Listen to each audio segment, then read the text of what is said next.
Como o Rodrigo estava falando, se eu fosse uma praga, um lugar que eu queria viver era no Brasil. Aqui tem temperatura, tem clima adequado o ano inteiro, tem alimento para praga o ano inteiro, então eu acho que não teria lugar melhor para viver do que aqui. Mas assim, praga é uma coisa que existe na natureza, mas a gente tem que arrumar uma maneira de controlar isso aí, de certa forma, assim, com sustentabilidade, para que ela exista na natureza, como ela já existe há 300 milhões de anos, sem causar prejuízo para todos nós. E o objetivo da minha apresentação aqui é mostrar para vocês a viabilidade do biocontrole, que é uma ferramenta para que a gente consiga conviver com essas pragas que já existem na natureza há milhões de anos. Quando a gente coloca alimento no campo, a praga aparece. Então nós temos que arrumar uma maneira de conviver com essas pragas, porque a produção de alimento não vai parar. O que nós vamos ter que fazer é aumentar. E para fazer isso, nós temos que nos preocupar com as grandes ameaças que a gente tem a cada ano. Se a gente pegar aqui um período de 75 a 2015, nós tivemos uma evolução de grande quantidade de pragas de altíssimo impacto sobre o agronegócio no Brasil. Nós tivemos cercóspora, branco da haste, mofo branco, lagarta da espiga, a lagarta do cartucho ainda é um problema sério até hoje. A ferrugem asiática, que tem um impacto violento sobre o custo de produção e sobre o agronegócio no Brasil. E esse complexo de percevejos e falsa medideira, né, que é um problema muito sério que a gente vem enfrentando, Helicover parmígera e mosca branca, que vocês estão vendo aí o problema que isso vem causando.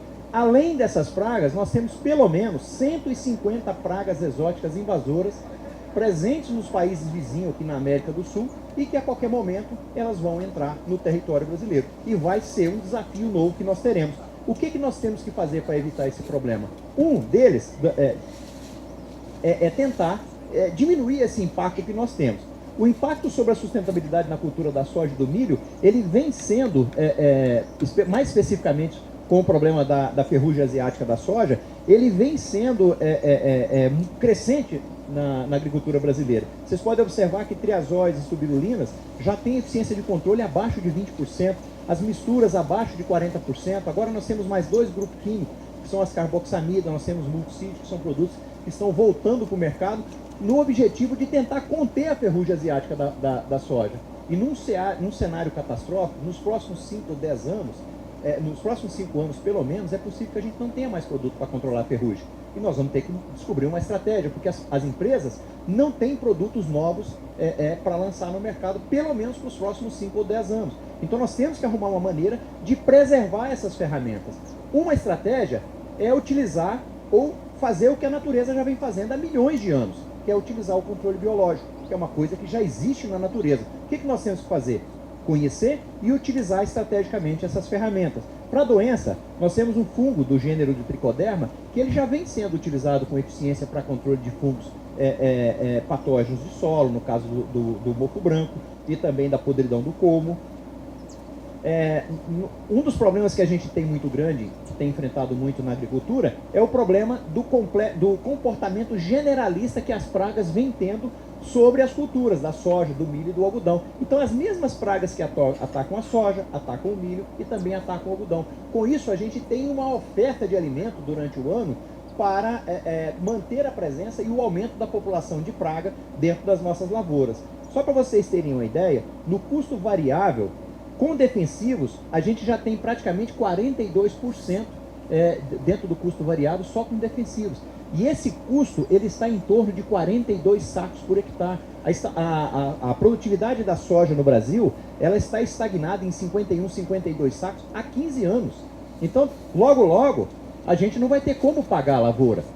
Só o inseticida ele tem um impacto de 38% em cima desses 42 sacos. Isso é o custo que nós temos somente com inseticida. E um dos problemas é o uso inadequado dos inseticidas e o uso de combinações de produtos e vários outros fatores que não são eficientes.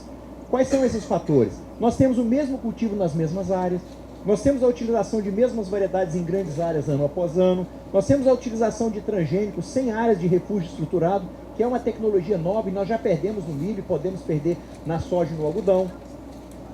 Nós temos a exploração intensiva de culturas sucessivas formando a ponte verde, como eu falei, nós temos alimento para as pragas durante todo o ano, nós podemos ter aí de 8 a 12 gerações de praga ao longo do ano. Nós temos o uso inadequado de agrotóxicos com a calendarização das aplicações, dosagens inadequadas, montando coquetéis de inseticidas com produtos não seletivos para os inimigos naturais. mesmos grupos químicos e mesmo modo de ação. Nós temos combinações de produto no pulverizador que passam de 5, 6 produtos diferentes. A mistura disso aí dá um produto que a gente não sabe nem o que é. A gente não tem certeza da eficiência do que se forma com esse produto que a gente coloca na lavoura. E isso leva à indução da resistência genética e muito disso se decorre devido à não utilização do manejo integrado de pragas e também do manejo integrado de doenças.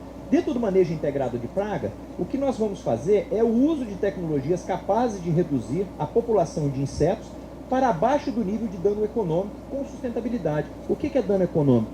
É um número que é determinado pela pesquisa que indica, por exemplo, no caso da soja, o índice de desfolha, que ele chega a causar dano econômico, ou a quantidade de insetos na cultura que chega a causar danos econômicos. Isso é determinado como sendo um ponto para a gente considerar. A partir daqui vai causar dano. Então nós temos que tomar a decisão antes que isso aconteça. Mas não pode ser muito antes. Se você tem uma lagarta na soja, você não vai fazer aplicação. Ou se você tem percevejo, por exemplo, na época do vegetativo, você não precisa fazer aplicação. Você vai jogar produto fora e vai impactar sobre os inimigos naturais, que a gente vai mostrar mais detalhadamente para vocês dentro do controle biológico, que é uma das estratégias do manejo integrado de praga associado aos outros pilares. Então o controle biológico, que é o conteúdo, assim, o objetivo da nossa apresentação para vocês, nós temos o controle biológico conservativo, que o que é? É conservar esses insetos que já existem na natureza há pelo menos 300 milhões de anos.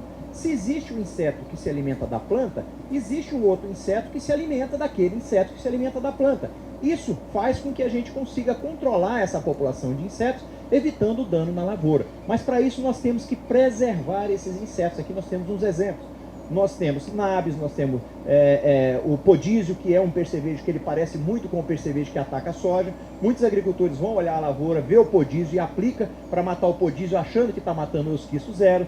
Nós temos tesourinha, é muito comum a gente ver no milho, ela se alimenta de uma quantidade de ovos de lagarta muito grande.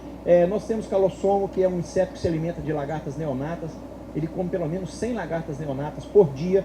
Nós temos taquinídeo, nós temos aranha, nós temos formiga, joaninha, que são todos insetos que são inimigos naturais dos insetos pragas. Então o que nós temos que fazer? Usar produtos seletivos para diminuir o impacto sobre essas pragas, sobre esses insetos que estão na lavoura se alimentando dos insetos pragas.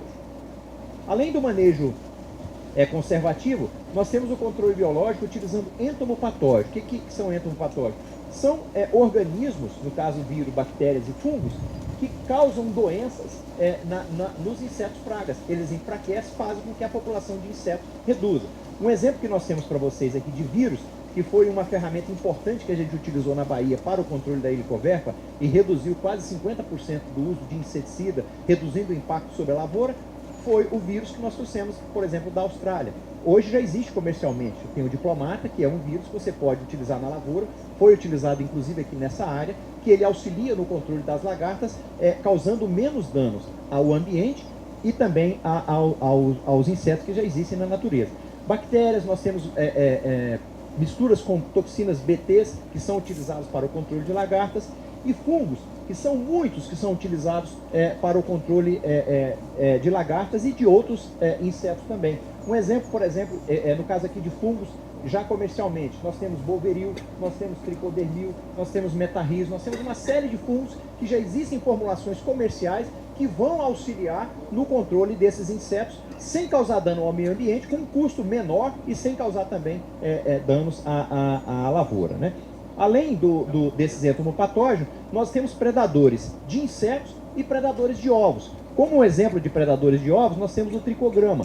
É um inseto muito pequeno, que vocês podem depois dar uma olhada no stand da COPT, tem umas amostras.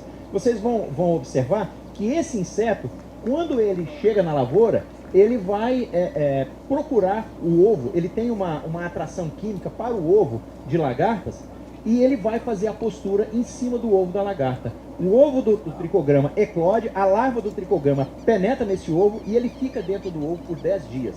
O ovo da lagarta normalmente ele eclode em 3 dias.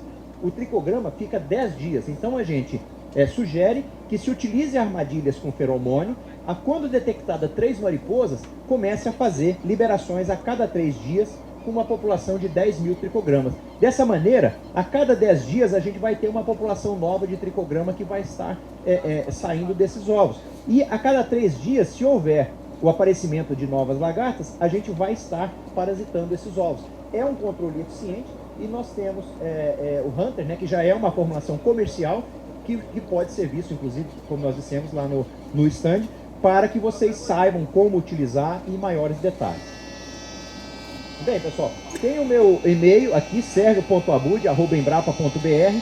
Nós vamos ter as clínicas depois do almoço, a gente vai ter um momento de debate e eu estarei nesses próximos 2 dias à disposição de vocês. Nosso tempo é curto, mas a gente vai ter muito mais tempo também para conversar. Muito obrigado a vocês.